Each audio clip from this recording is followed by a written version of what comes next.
Oi pessoal, tudo bem? Bem-vindo a mais uma aula de gestão de estoques.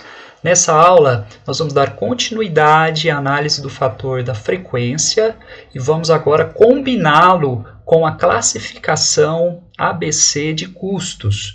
E a gente vai entender por que é importante fazer essa combinação, tá, pessoal? Então, assim, primeiramente, em cima do que a gente venha conversando, basicamente, aquele item que é tido como frequente, cuja demanda é frequente, ou seja, a média é maior do que o desvio padrão, do que o erro, é um item, então, que é elegível de ser produzido ou comprado para estoque. Por outro lado, aqueles itens em que a média no período analisado for menor que o desvio padrão, ou seja, o desvio padrão é maior, o erro é maior, consequentemente esse item ele é elegível para ser comprado ou produzido contra pedido, ou seja, não compensa manter este item em estoque, conforme a gente conversou na nossa última aula.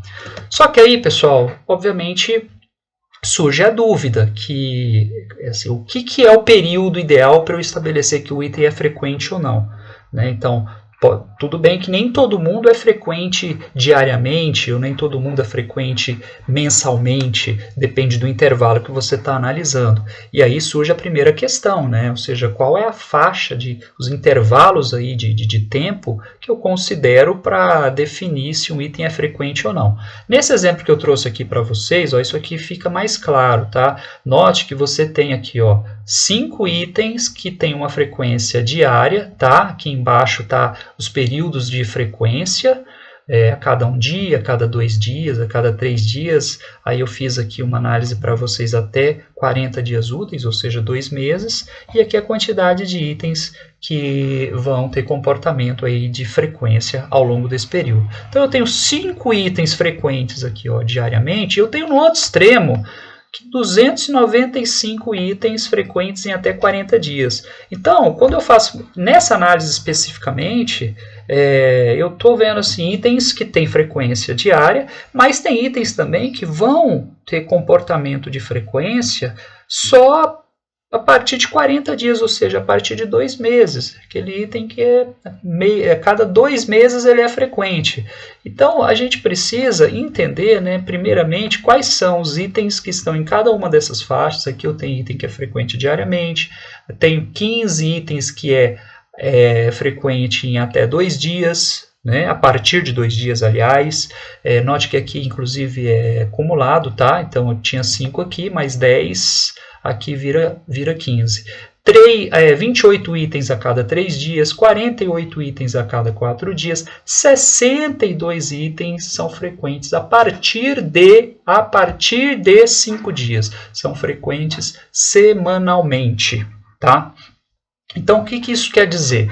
Quer dizer que se eu for trabalhar, né, com esses 62 itens aqui, ó, se eu quiser trabalhar, eu vou ter que trabalhar com lotes de tamanho de 5 dias, né, pelo menos para esses que são o quê? A diferença dos 48 aqui para os 62 está dando 14 itens, então 14 itens, esses 14 itens, eu não posso trabalhar com eles com giro, né, menor do que os 5 dias. Então, note que essa definição de frequência ela é muito importante também para determinar o tamanho do lote de compra, o tamanho do lote de produção, ou seja, o giro que esses itens vão possuir, tá? Porque você não vai colocar esse item para ter um tamanho de lote de compra e de produção menor do que o comportamento da demanda deles, né?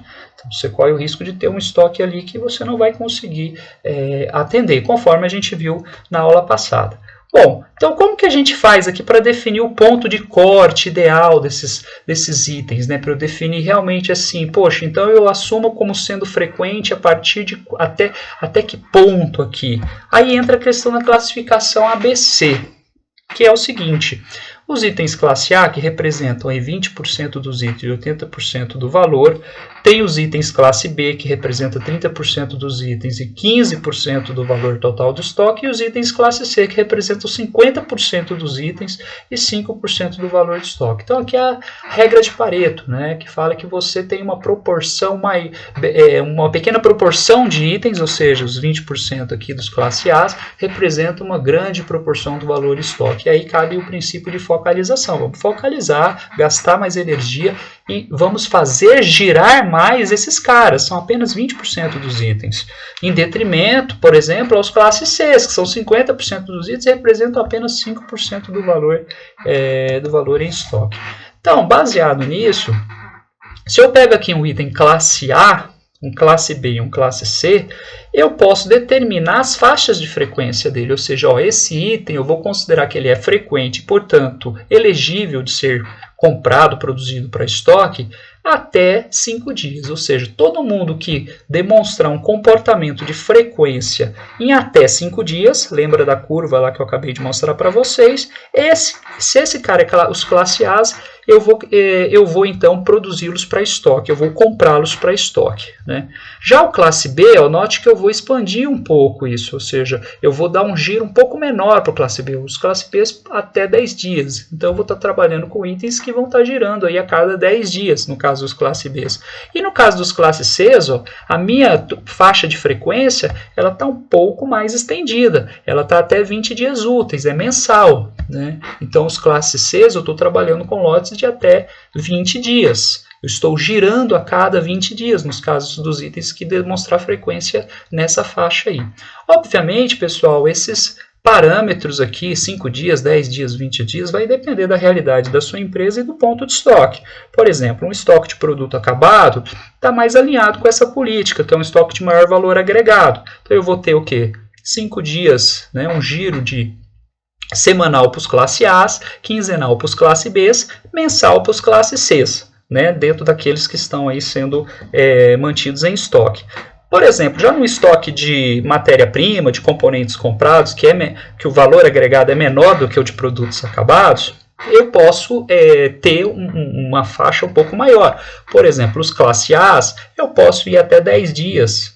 Os classe B's, eu posso ir até 20 dias, o mensal, e os classes Cs 40 ou até mesmo 60 dias. Eu tenho um estoque aí trimestral de 3 meses para os classes Cs girando, né, em 3 meses. Então essa flexibilização ela vai variar também conforme o tipo do negócio e o ponto do estoque, tá? Em contrapartida, se eu determinei aqui, ó, que os classe A's até 5 dias é a minha faixa de frequência, é o meu ponto de corte, tudo que for maior do que 5 dias, eu já estou dizendo que ele é esporádico e, portanto, eu vou produzir ou comprar sob encomenda, contra pedido do cliente mesmo. Só compro se tiver pedido colocado. Já o classe B, ó, tudo que for maior que 10 dias, contra pedido, e o classe C, tudo que for maior de 20 dias, eu jogo para contra pedido, tá? Pessoal, essa análise de frequência, para quem for trabalhar aí com o Kanban eletrônico da Omnis, você já vai ter essa análise aí, ó, disponibilizada no sistema. Ó, ele vai dar para você que o item, ó, cada item ele dá a faixa de frequência. Ó, esse é frequente a partir de 3 dias, né? E aí você pode fazer esses pontos de corte aí baseado nessa análise. Caso você não tenha uma ferramenta computacional para fazer essa análise para você, você obviamente não vai conseguir ter essa análise frequente a partir de 1, frequente a partir de 2, frequente a partir de 3. Mas você pode, por exemplo, usar um Excel, e lá no Excel você vai criando a média móvel, né? Você vai criando os bloquinhos por faixas de demanda, faz uma análise lá, e aí você vai fazendo média móvel de 1 dia, média móvel de bloquinhos de 2 dias, média móvel de intervalos de 3 dias de demanda, média móvel de intervalos de 4 dias da demanda, média móvel de intervalos de 5 dias da demanda, e assim sucessivamente. Obviamente, você não ter, né, que fazer conta diariamente, você pode fazer para 1 dia, para 5, para 10, para 20, e aí você vai identificando, né, dentro desses intervalos essa correlação entre a média e o desvio padrão, tá bom? Então você também tem esse recurso aí nessa ferramenta gratuita aí para você fazer essa análise tranquilamente. Bom, pessoal, baseado nisso aí, o nosso próximo passo, nossa próxima aula, nós vamos falar aí um pouquinho para finalizar, para arrematar, né, dentro daquilo que é contrapedido, quais são os métodos, as ferramentas que eu posso utilizar, e daquilo que eu vou comprar e produzir para estoque, quais são as ferramentas que eu vou utilizar, tá bom? E aí, com isso, a gente fecha essa parte de definição do método de programação e controle, olhando para a frequência, para a classificação ABC dos itens. Tá bom? Até a próxima aula. Um grande abraço. Tchau, tchau.